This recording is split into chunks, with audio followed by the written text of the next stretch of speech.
Correct. He this is some sort of higher being. Yeah, this is interesting too because he says that he doesn't think that they're a threat basically, but it's interesting what his mama says here. He says, um, Artie asks him, why are you silent about this? Obviously, he's like, who would believe me? Yeah. And Artie suggests then that Myrtle has seen them too. That's mama. At which point Myrtle agrees and adds quietly, they're the devil's children. God didn't make those creatures. So that's her take on them. Yeah. Well, that connects to the sulfur. Yeah. Apparently, what the priest was saying in the church about demons, describing them. That's what he thought as a young boy benched. He wondered if they were demons. But apparently, I mean, if they're not just space marines, well, that also just the demons, I would think would be a little more malevolent towards people. And don't they eat deer? That would be freaky, though. Yeah, I mean, unless they were just doing it to scare someone. Yeah. Terrifying. Even fear. Yeah, exactly. Sadness. And then both those things would populate me if we saw deer eaten alive. Sad. Terrifying. You know what I long for, Jared? When I get sad to be swamped. In your miracle made sheets. My miracle made sheets, yes. How did I know you would say that? Because you don't know most of the sheets. This episode brought to you by Miracle Made Sheets. And prompts. I can't get one. We have a lot of treats to get me excited to get me going here. And it's hard to stay cool. For incredible temperature. They have silver infused fabrics. Yes. How break it make their temperature to keep you cool all day long. Yeah, if you don't want to be a sneaky, smelly reptilian alien, smell it. I want to check out the sheets. They'll literally keep bacteria out of your bed. Yeah, that's right. And with that fairy-fighting silver property, very good. They're also self-cleaning. And the best part, in my opinion, is how they feel. They feel like a hug from eternity. They do, in a good way, not a scary existential way. No, comforting, come back home kind of sleepy and there's a weight to it. It's just relaxing. The missing one. So upgrade your sleep today, guys. Give it a try. Go to trymiracle.com/believeful and use the code BELIEVEFUL, all one word, to claim your free 3-piece towel set. Heck yeah. And save over 40% off. Again, that's trymiracle.com/believeful to treat yourself. Link in the show notes, guys. Yes, thank you, Miracle Made, for sponsoring this episode. So what's next, Chris? What was it? Follow your nose to the next word, Chris. Is this all about smelly, stinky aliens? Okay. So yes, the stakes seem too pressing. So we've been covering Artie's incredible deals on the reservation. Now we're getting into more pressing dense work, which we've covered in before. Yeah, his books. The series specifically about him here with Dark Excellent. He's been researching for 50 years or some decades. You didn't think that? No, I think I read that. It might have started in high school. I'm fairly unique fellow researcher. I love his books because the way he categorizes and corroborates and correlates things, a lot like we like to do on the show, so it's great for that. And this book specifically is kind of like a compendium of encounters related to one another by different sorts of connections. And of course, we're focusing on this episode will be the smells. The smell of UFOs, which is chapter 7 in this. But if you remember, we did the UFO rescues at sea. We did a couple of those stories. Oh, yeah. Those are fun. Yeah, each of his chapters will make wonderful deep dive episodes. But yes, now we get into the alien universe as promised. Let's get to smell them. Which guys, that's the thing. There'll be differences depending on the encountering species. Preston brings up this point in the book. Nearly every aspect of UFOs has been intensely studied for more than 50 years. Propulsion, UFO crash retrievals, UFO landing trace cases. These are all things that ufologists have been looking into and doing a lot of reporting on. But largely ignored are the environments, craft interiors, details, the smells of the aliens themselves. Obviously, gets ignored. And what follows, he says, may be the first full-length study of smells of UFOs and the largest collection of cases. This is interesting. So the recall of smells can corroborate a close encounter. If you think about how much it connects you to reality, it's what he talks about, like touch and smell are sense, true like reality senses. That's what Streamer said. Yeah, versus visual and audio where you have hallucinations in a sense. Right. Smelling olfactory. When you smell something, that's real, that's specific. Same with touch. Yeah, and how it connects to memory is so important for relaying a close encounter, because the part of your brain where memory works, the ability to remember and recall, it's the same area where the olfactory nerve is reached. Okay, in the brain, memory and the ability to detect odors occupy the same area. That's right. Yeah, the olfactory nerve leads directly to the core of the brain, so smells are inextricably connected to memory. That's why, sentimentality and nostalgia when you smell leaves burning in the fall. Yeah. The Preston goes on to say, quote, in UFO accounts, reports of odors are rare. They do turn up, and a study of these cases has revealed some remarkable patterns. It follows our 30 cases of involving alien odors. And of course, we're not going to do 30 today, but definitely check out the book. But let's get into the first account. Now, this first account involves someone you guys may know, at least widely known in UFO circles. He's experienced a wider range of UFO encounters over the years and has had some pretty interesting theories on what these visitors, as he calls them, are. He's written several best-selling books, and on several occasions he's actually smelled the aliens. So let's hear this first account. On December 26, 1985, a streamer was abducted from his New York State cabin and into a UFO. Once aboard, he was shocked to find the inside of the UFO was dirty. I know this is no dream, he writes. I'm sitting on a bench in a little room, and it smells funny. It smells something like cheese in here. It smells kind of nasty, to tell you the truth. It's not clean in here. The space I entered smelled like warm cheddar cheese, with a hint of sulfur. Later on, during the same experience, the aliens told Streamer that they were going to perform an operation on him. He panicked and began screaming.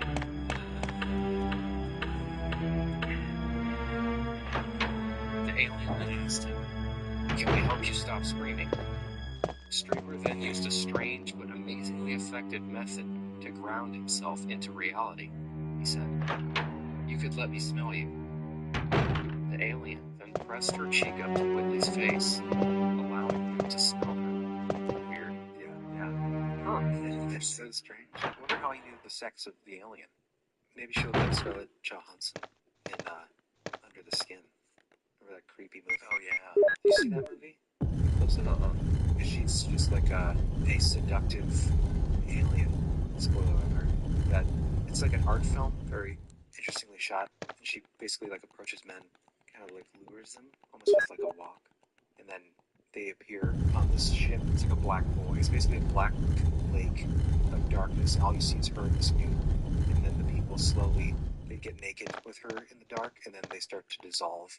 And their flesh just become eaten by her or the ship or whatever. And it's very creepy. Anyways, it didn't happen to Whitley, thank goodness. But yeah, So he smelled an alien. yeah, good on him for thinking of that idea. It was a good way to ground yourself. And not to and it seemed like in that situation they were interested in having a relationship with Whitley. Yeah. As a witness, as an abductee. His encounters are crazy. There's so many back and forths. Experience. Very like almost metaphysical, from what I remember. But yeah, so that was his experience then. That night, Streamer has just used this smell as a way to ground himself when it comes to these guys invading his home. Oh no. It's also an indication.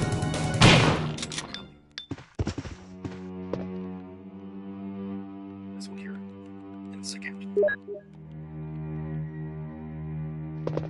There was one earlier incident worth recounting, he writes, because it was this incident more than any other that opened the door to the past, and it did this via my sense of smell. The night of Friday, February 7th, we spent in our apartment in the city. I was absolutely frantic. I had an awful feeling. I felt their presence. It was palpable. Most upsetting, I could smell them.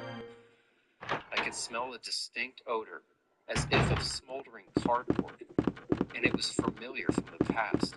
My wife could also smell this odor. It was one we had both smelled many times. Until now, though, I had not understood its significance. There was also another odor, as if of cheese and cinnamon.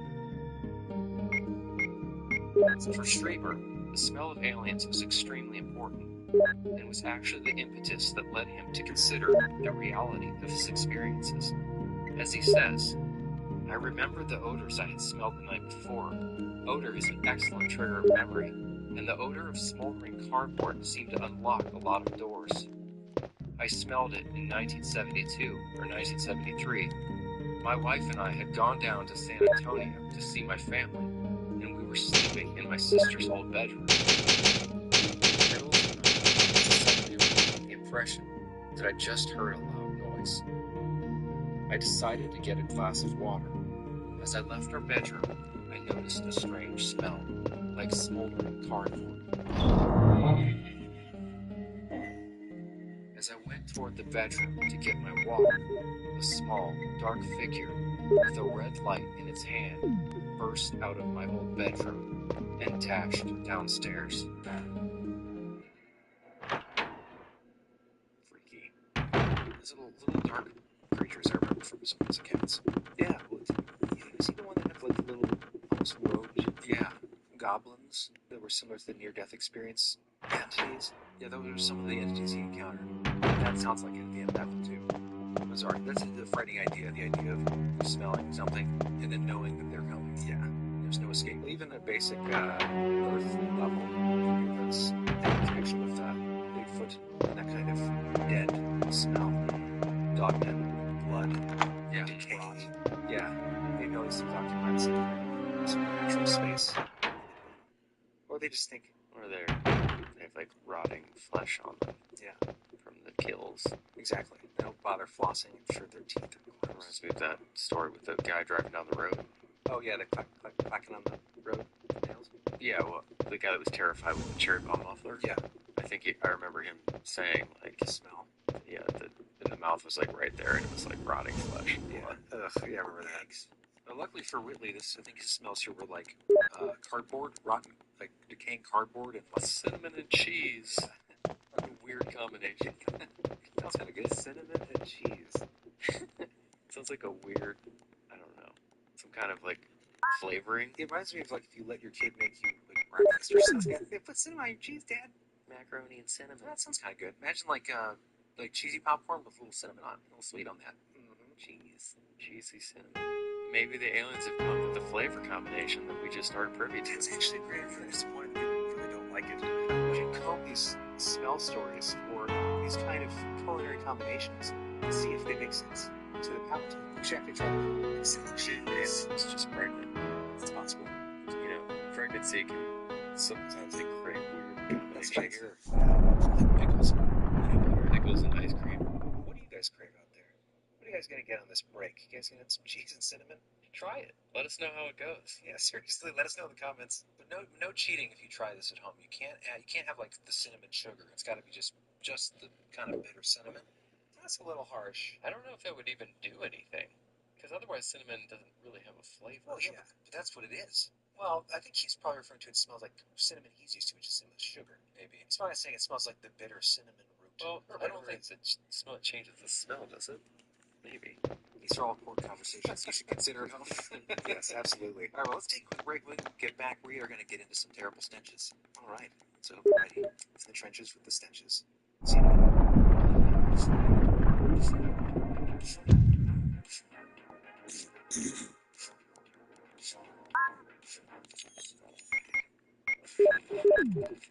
Sorry to interrupt this killer track with an announcement, but we've got some pretty cool news. Yes, we do. Finally, the merch has arrived. Yes! Awesome. That's right, it's finally here, guys. We've been promising it forever, and finally, as of this episode drop, as you listen to our voices right now, you can now go to Playthru.com/merch, or just go to Playthru.com and click on the merch button. That's right. You will find all these fancy new designs, and if you're watching on YouTube right now, you might be seeing them on screen. So come check them out. We have all kinds of fun mediums to display them. We have Joe and Coffee Mug, or a swaddled long-sleeve tee. Super cute swaddlers. Pretty excited about it. We've got inside references from our show. We've got a well-informed shirt. It's disembodied. Disembodied hand, which looks killer. Stark Your Goal shirt. Finally, we had a lot of requests for that. Of course, a dog food. We had a dog food, and also Camp Frequently. Funny. We've had a lot of requests for that, so check that. That might be my favorite. But yes, shirts, hoodies, drinkware, koozies, mouse pads, lots of stuff. So whatever you need, you can leave home for it. Yes. Help spread the home. Really appreciate it. And we're super stoked for these designs. Oh yeah, and make sure that you read the descriptions. Trust me, it's fun. Yes. You can find a link in the show notes to this. Big thank you to to our wonderful friends, Brad and Sam. Yes, generous with their time and their love of the whole. Yeah, without them, this would not have got off the ground. So thank you guys. Yes. Much love to you guys. And the kiddos. April and Liam. Cheers, guys. Alright, guys, check it out. Playthru.com. Get fancy. Get swag.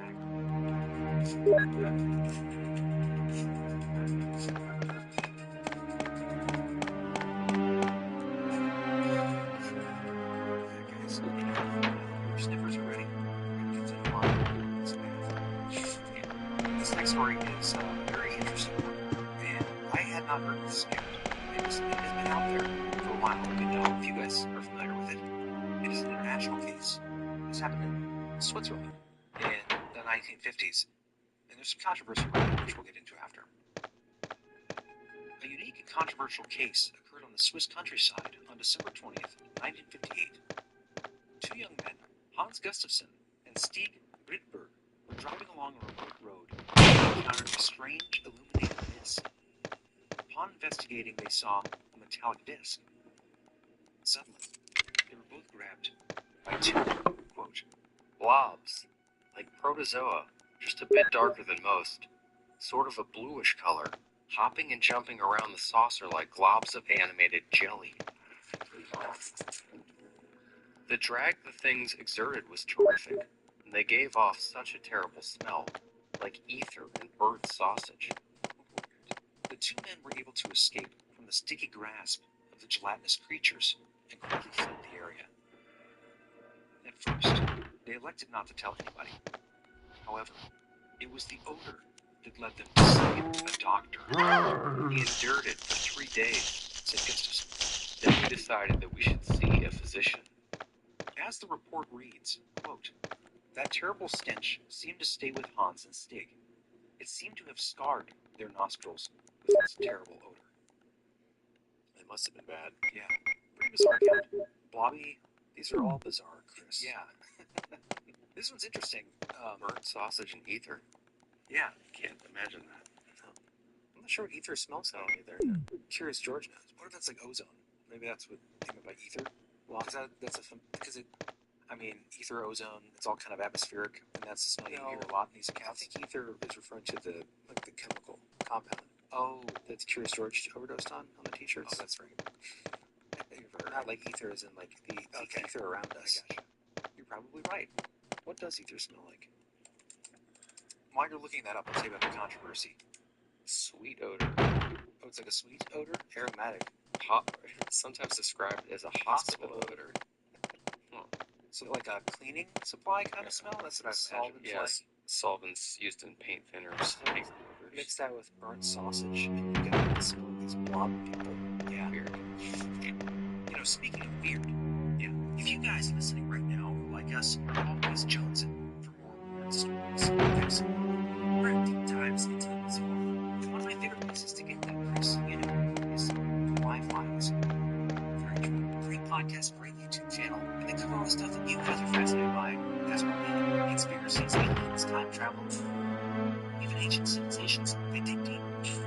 Yeah, what I like about AJ's style is that he's talking about Y-Files. He really takes the time to look at every angle of the story, try to separate the fact from fiction. He's very thorough. Yes. He doesn't try to just tear apart a story. He doesn't make fun of the story. He takes them seriously, but not too seriously. Yeah, some shows I feel like are a little overly serious, maybe believe every detail, even if they don't quite add up. And then you have the shows out there that just tear it all. Where's the fun in that? That's why we recommend Y-Files. So check it out, guys. In the show notes. You'll be pleased that you did. Available on Spotify or anywhere you get your podcasts. Tell them Belief will send you. You know that famous phrase from the X-Files, the truth is out there. But we might suggest some of that truth you can find at the Y-Files. Check it out. You won't regret it. Do it. It is funny. We'll get to this later, but the sausage thing, one of the highest tiers, I guess, of reports of smells are either Franks and beans, or beans and onions. This sort of like kind of, I guess, musty kind of hearty, meaty, hearty comfort food smell. I don't know.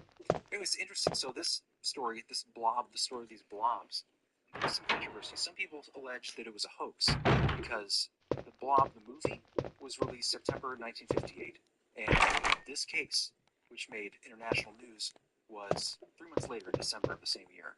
So some people say, well, they got the idea from this, yada yada. Right. Other people argue it was a B movie at the time. It wasn't very popular. And this happened in Switzerland. So it seemed unlikely that, maybe more coincidence. But the other theory, which I find more interesting, is the distortion theory. If it wasn't, in fact, blobby aliens. The distortion theory is basically what we were talking about earlier, the Jacques Vallée concept, where he kind of lays out this idea that the UFO phenomenon can be related to not so mythological creatures like elves and fairies, these things that are ever changing throughout generations, decades, centuries, to form whatever fits best in that area. And some of the similarities he points out are things that we would be familiar with, but it's interesting to kind of have them all next to each other to look at and consider. Fairy rings, right? Yes. Then later on, saucer nests. Saucer nests, yes. Consider I love that phrase. I liked it too. The grass, laid down in circle, fairy rings, or even just a circle of dead grass or grass that isn't growing in the case of fairy rings. Anyway, kind of Fortean circular hotspot. Yes. High strangeness. Circles. Crop circle. Potentially. Is grass a crop? To some. He connects this by saying that the UFO phenomenon is adapting its manifestations. It's adapting its external appearance. Oh, so this is the trickster.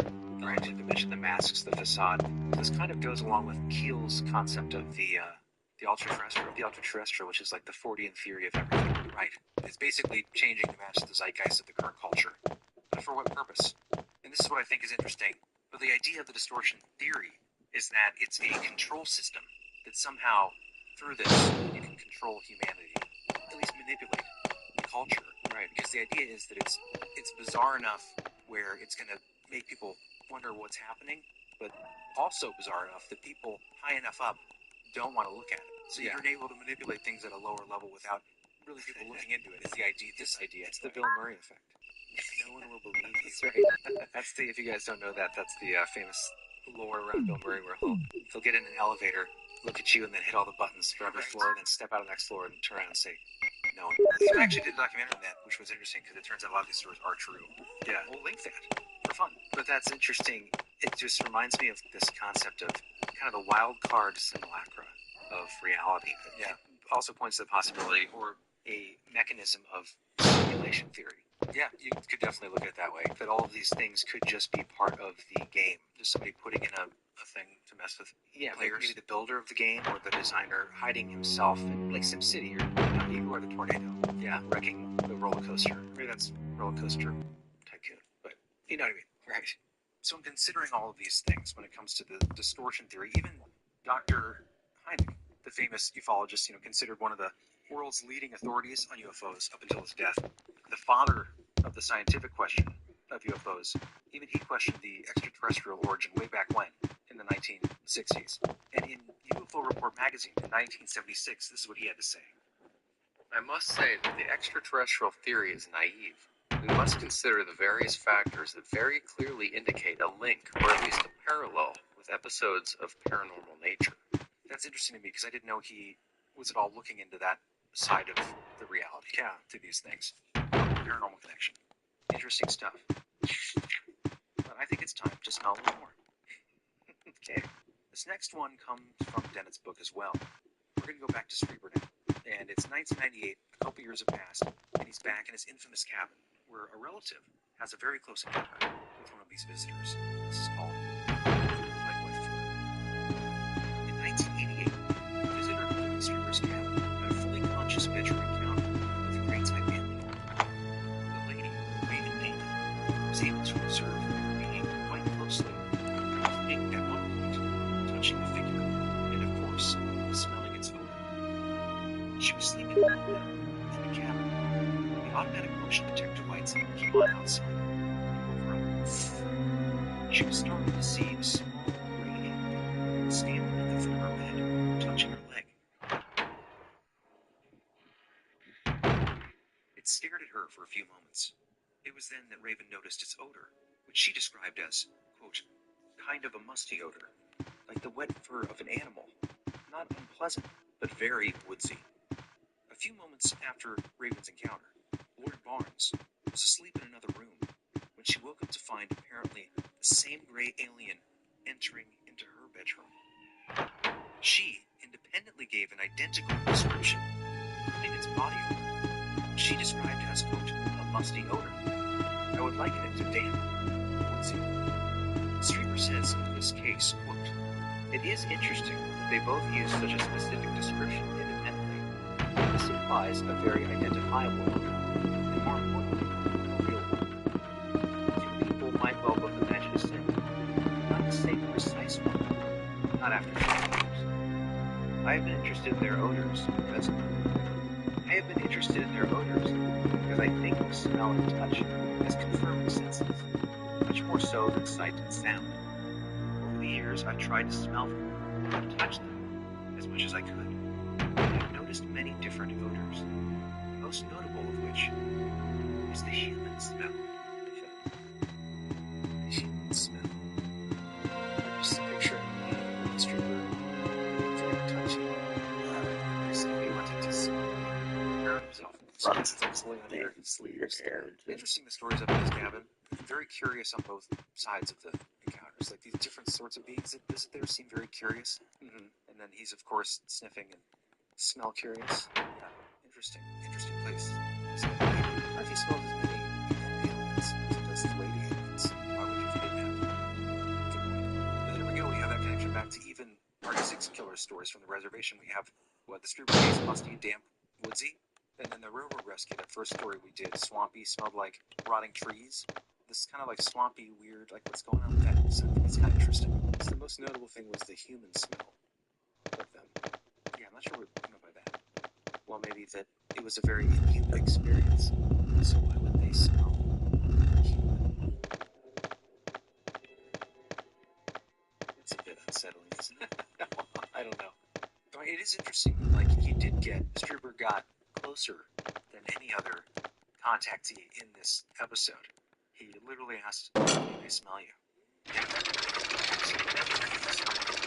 Got a good whiff. But if they smell human, does that mean could they be in disguise? I mean, Could they be somehow? who knows what it means? Could they be connected to humanity? Could they be a withering future Withering branch of humanity? Yeah. And maybe far flung into the future and don't have time travelers? Or it could be the X-Files situation where, remember that episode where in the X-Files they were abducted and it turned out that it was a government project and they were using some sort of hallucinogen or something. It's always an option. To cloak. I'm just saying that it is odd that they smell very human. I mean, you could take that all kinds of ways. I will say that I don't think that's the case with Whitley Strieber's experiences, but it did cross my mind because he is in a cabin in the woods, and the smell that comes through for his visitors, not the visitors from outer space, His or guests. whatever, yeah, the guests, it's a very woodsy smell.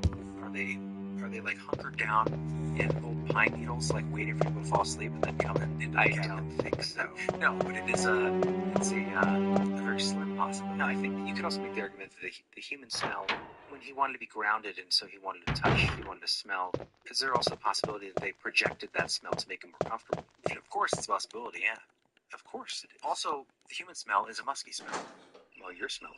I mean, I You're deodorize. musky. I deodorize. No, musk is good. No, but what I mean is that there is a certain, like the smell of a human, the smell of human skin. That sounds really weird. It's like this, the smell of human skin. Like let's say sweaty skin, for example. Yeah. It has a certain human quality where you wouldn't smell the same thing when a dog gets sweaty. Dogs don't sweat, they pant. Okay, well when they get stinky, I don't know. But you know what I'm saying? Yeah. Like there is a certain quality to it. If you've ever given a hug to your father when you're 8 years old and you finish mowing the lawn? Oh, yeah. There's that smell. Dad sweat? Yeah, the dad sweat smell. That's a very human smell. If you would be surprised to smell that on a gray alien coming into your cabin at night. Right. Or in this case, some sort of female alien that might smell like your sweaty father. But it'd be comforting. Yes, very comforting. So I think maybe it's all an illusion for comfort. But there are scarier smells, aren't there? There are. There are smells that are accompanied by Attacks from the sky. Yes, and this takes us to our next account, which we touched on in the Collector's Part 2. yeah. This is a violent smell. it's a violent smell. I mean, it's accompanied by violence. It's also a violent smell. It scars the It's true. It's very intense. The smell of sulfur, a kind of sulfur.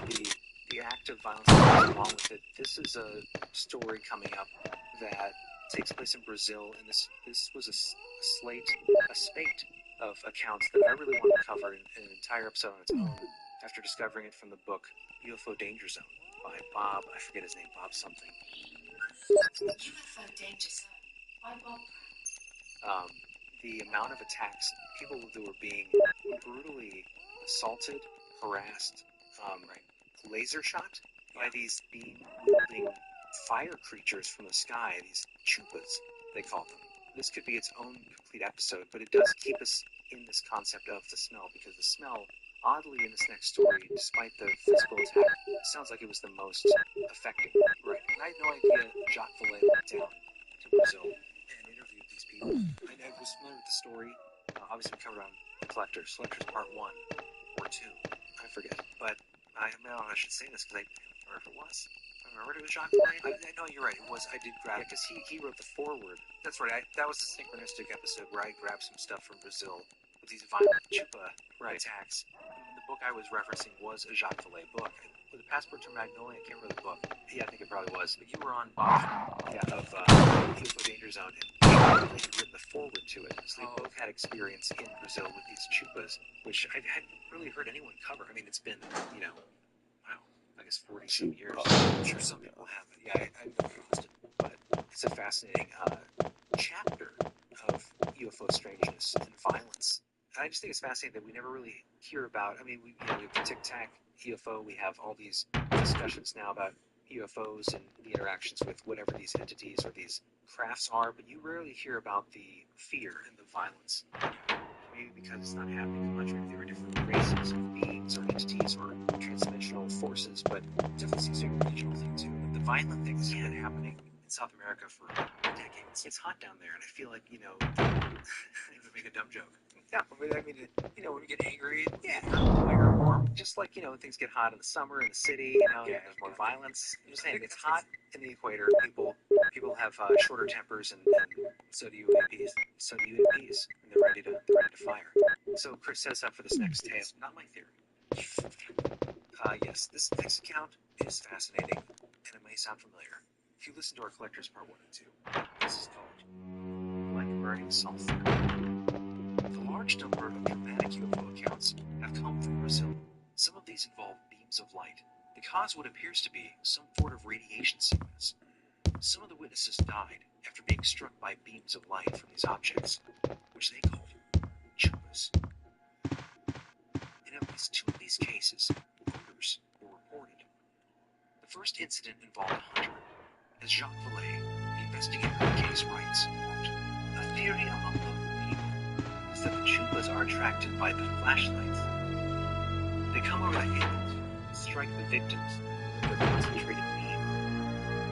However, I found little consistency in the description of the beam itself. One witness compared it to an electric arc. On an interview tape, another witness said he remembered a, quote, bad smell, like an electric odor, ozone, and saw a blinking light with pulsating colors inside."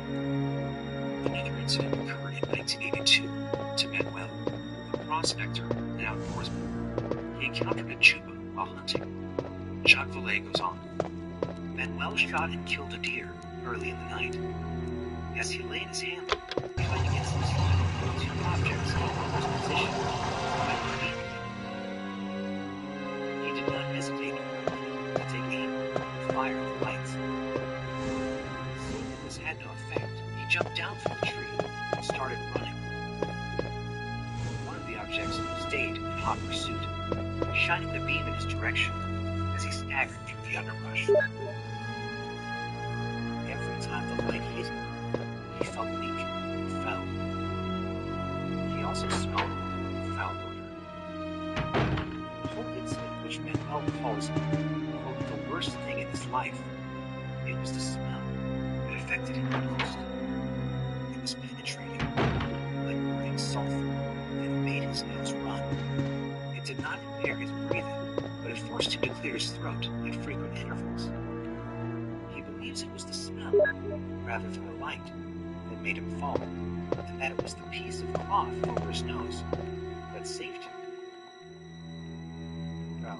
So the smell was more intense than this laser light. That sulfur smell again. I think that would be a disturbing but fascinating episode to do on the UFO Danger Zone. down in Brazil to South America. Yeah. We talked about on the Collectors episode. Yeah. To shoot this, they've seen almost organic, alive, these things just shooting lights, almost hunt in some cases. Yeah. Freaky stuff. But then again, there's that sort of, yeah. These are all different smells. It's not like this smell means these are all the same thing. For sure. And Preston talks about this actually in his conclusion. He himself personally had reviewed several hundred cases at this point, and he got, for this chapter, whittled down to 30 involving types of odors. He goes on to say that more cases could be located, but it would become repetitive. It's kind of the same categories of smells. It is interesting when you look at these. The cases are numerous enough to reveal some startling patterns, he says. The odors can be broken down into two main categories, organic odors and electrical odors. At least 35% of the cases involve organic odors, described variously as cheesy, like cinnamon, like beans and onions, burnt sugar, burnt sausage, muggy, woodsy, like wet fur, alfalfa, and almonds, rotten organic matter, a locker room, bad garbage, and rotten eggs. Bad Garbage is a great band name. Bad garbage. There it is. Album on Garbage Factory. And this category is important for one reason, he says. The presence of organic odors strongly indicates that extraterrestrials, at least in these experiences, are biological. They're biological beings, not just machines. Yes. So for several witnesses, smelling similar odors was the trigger that prompted recall of their UFO experiences. So smelling something in everyday life, then they had the recall. Or convinced them, if they didn't need to recall it, but remembered it, it convinced them of their authenticity in the experience, the smell, like the witness or sniff test. The second category is electrical odors. A slightly smaller percentage of the cases involve reports similar to sulfur and ozone. This odor is a common side effect of electrical discharge. The consistency of this odor, reported in a wide variety of independent cases, not only provides a strong case for corroborative evidence, but is important because it points towards the nature of UFO propulsion and the probability, not certainty, but probability that we are dealing with highly advanced technology. But again, there is that sort of like disconnect in a lot of these accounts. So the idea that a UFO would be either breaking atmosphere or creating some sort of vacuum or disturbing in a way that you would smell that ozone. Yeah, it's having an effect with the atmosphere, right? Technological, which means it's physically there, not just a light. Right. Exactly. And this comes to the Franks and Beans question. While there are a wide variety of reported odors, the cases are remarkably consistent. In fact, one witness recently told me that she always knew when the aliens were around because she could smell, quote, beans and Franks, which always preceded their arrival. She had no idea that other witnesses were reporting the exact same odor. One said beans and onions, and the other burned sausages. Weird. This is interesting. It's a fun kind of episode. It's a fun episode I made. These are gross. Although these odors are bizarre, the fact that they are repeatedly reported argues strongly for their veracity. The fact that you can't corroborate the accounts by these very unique and maybe gross smells is interesting. So you're saying you put enough of these accounts together, maybe you can identify maybe a particular species or entity with this particular scent. Just like you might be the Richard, what happened? The sausage might be the fluffy reptilians. Oh, Jill, this house is dangerous. There are terrible demons. Ouch! You're wounded. What kind of demon attacked you? It was a huge snake and also poisonous. Ugh. Poisonous? Oh no. Richard, hold on. There is serum. Oh no, I should have brought some with me. No problem. I'll go and get it. Thanks. People are smelling something while asleep, right? In certain abduction cases, that would be correct.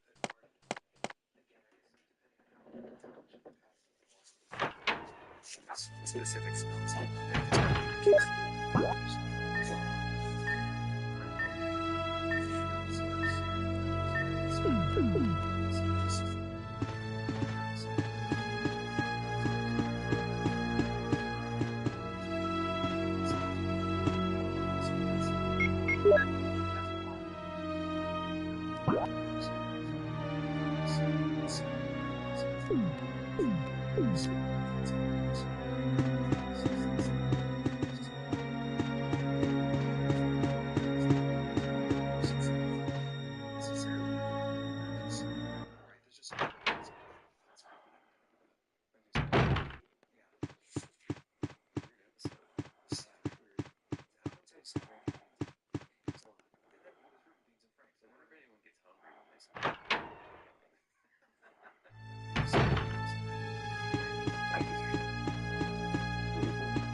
somebody says, this I thought was very strange, and it's looking into. That's kind of what got down this path. The sort of synchronistic.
Okay, so it's out there.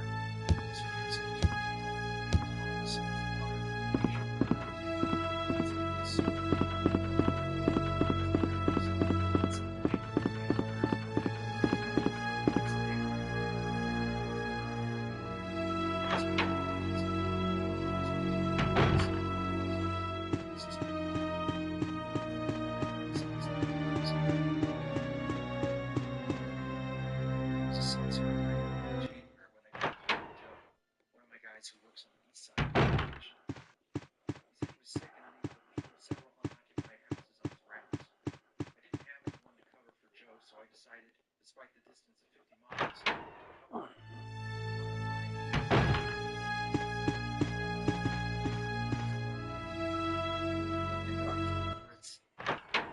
Kept fogging up with ice crystals. I had a bottle of antifreeze behind my seat. I stopped periodically and Here's the serum. Richard, hold on. I'll give you a shot now. Jill, here's my radio. You should keep it. I'm... No! Richard! Jill, be careful.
Press 300 pounds, but whatever had a hold of my neck lifted me off the ground like I was a puppy.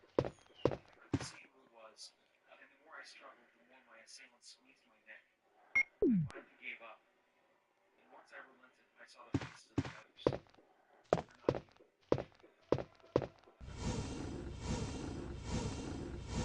They're communicating among themselves. I think that's what their grunts and whistles, almost like hisses, were. Then suddenly my assailant in the back picked me up, threw me over his shoulder, and walked toward the darkness. That's when I saw the ground shivering with fright. I couldn't tell where it came from, but I was surprised at the light. Then I became aware that this monster was carrying me to some sort of ring. It carried me inside a structure and locked me in a room. I was alone in a dimly lit place no bigger than a bathroom. I searched for an exit, but the walls were strange, like sponge. silhouette with no evidence of a door. There's no escape. I no longer have my gun. I don't know what happened to it. I have nothing to defend myself. So this is where Clinton finds himself in just a shaft of light.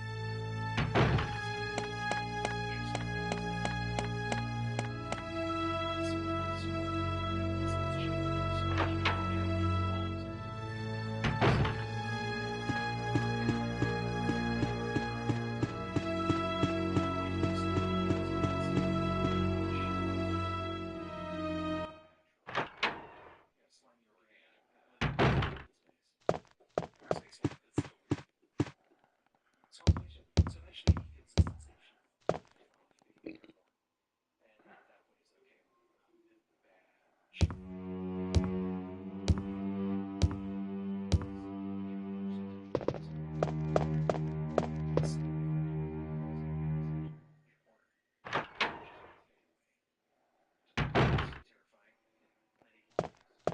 I felt like a dwarf next to them. They wore no clothes, although they had some kind of belt around their waist. They had flashlights, and what I assumed were weapons strapped to their arms. This is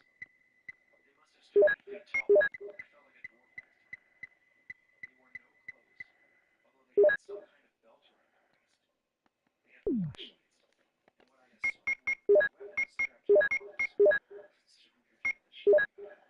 Their arms were huge, twice the size of my leg, and they possessed tremendous strength. Their eyes were the scariest part of all. Huge, oval-shaped eyes that wrapped partially around the sides of their heads. Their pupils were yellow, and each so, let's face it, not expecting to ever see Earth again. But somehow I understand my neighbors didn't want to make it outside of his client's house where he was performing, right? Remember, it's below 0 temperature, so it's like I couldn't get too far. Luckily, he left his keys in his truck. He was able to start it. Somehow, so he's able to survive. He gets to the Indian Health Hospital, and they examine him. He's okay, but they ask him about his claw marks. And I got tangled up in some briars while hunting. Yeah, so remember this point that I said Skipper Clark asked him, "Do you think they'll be with you?" Yeah. He said, "I don't know, but they let me go. They cut me loose in the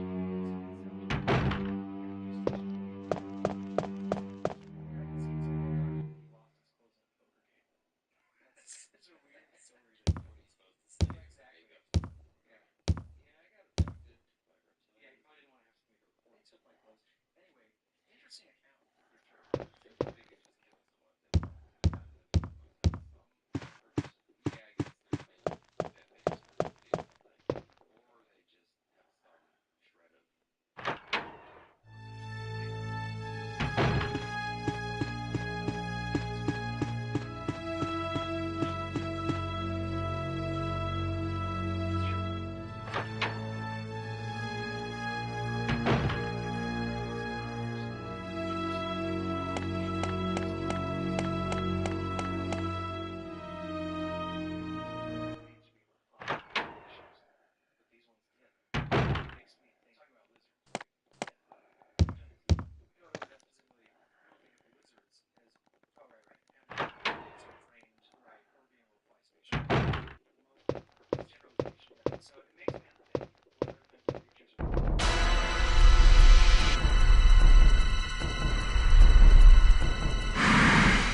said right again, so the lizard dude's arm was twice as long as his leg, and the skin works out as he bench pressed like 300 pounds. Oh, I thought you meant the lizard. Like legit bench presses. Okay, moving along. Alright guys, well you still mentioned his surgery here. He was you. You will live forever whole. Forever whole. Thank you, Jesus. Forever whole. Alright guys, reach me. Yes.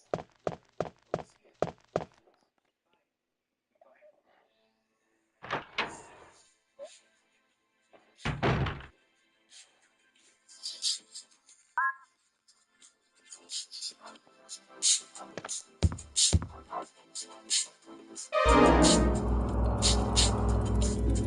Am I poisoned? Give me the serum.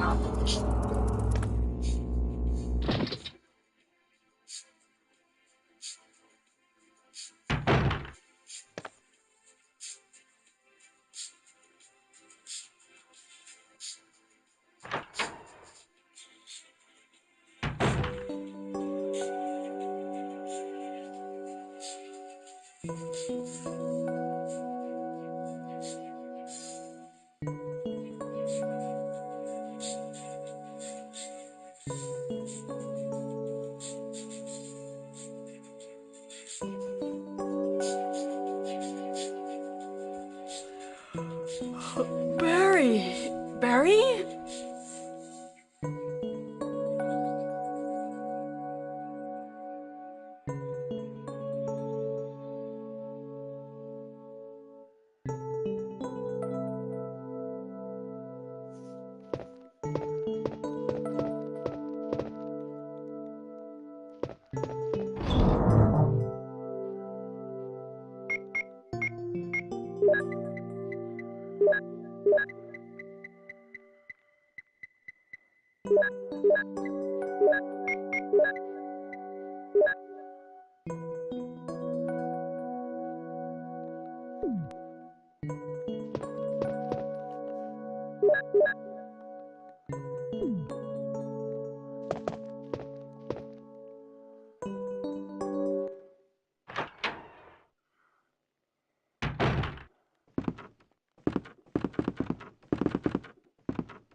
This is Brad. Stars Alpha Team. Please respond. What the hell? Is nobody out there? Brad, this is Jill. This is Brad. Stars Alpha Team. Bravo Team. It doesn't matter. Anybody, answer me. This is Brad. Brad? Brad!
are about to hear is a special release of our members-only episode, Monster Men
of the...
Hmm.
I have this weird instinct in me to act tough and say that I don't understand what she's talking about, but like I definitely do. Like everything when I got out was super overwhelming, and I didn't feel like I fit in anywhere that I went. I remember getting stuck at convenience stores just trying to pick out a drink or something to eat because there were all these options, and I just went into overload. The way that I got through it was just by focusing on one small goal at a time that were all steps to my end game goal. Every single one of those goals had to do with me not ever going back to prison. There were times when I first got out that I was so overwhelmed that I almost wanted to go back. Everything in prison is very black and white, and there's so many gray areas out here. It's like you get lost so easily when you first get out.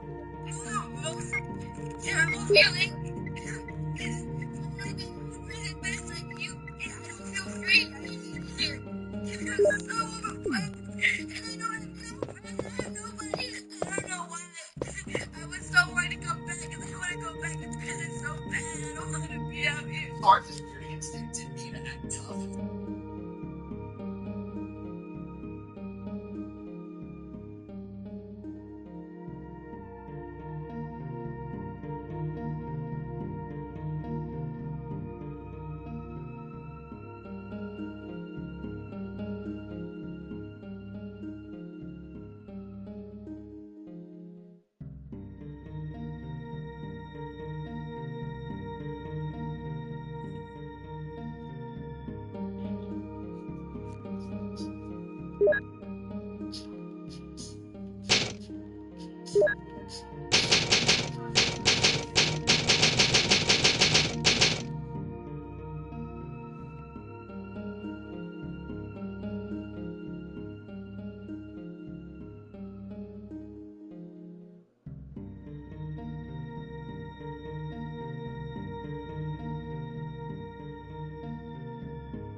What was he got to do with it? I don't know the full definition of a rap image. Trapped inside the ghetto and I ain't proud to admit it. Sometimes I keep running back for a visit on them. I said I'm trapped inside the ghetto and I ain't proud to admit it. Institutional practice, I can still get me.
I'm gonna kick your thick ass back across the border. Oh, here's Mexican director. What? Play it. Hey, what you doing up there, huh? You got loose. Come on, George. You gotta go back. Come on, buddy. Come on, Jim. Hey, Jim. How's somebody?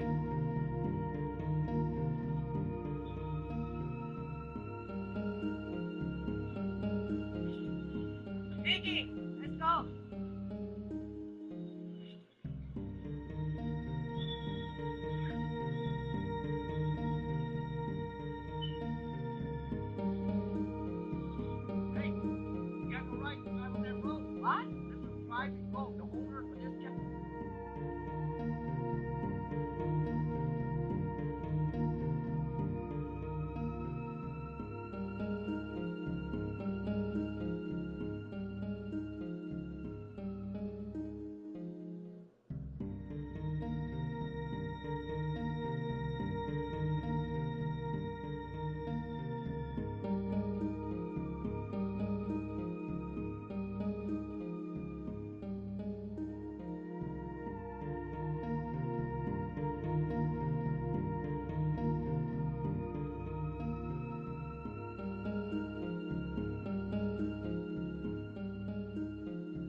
Strange.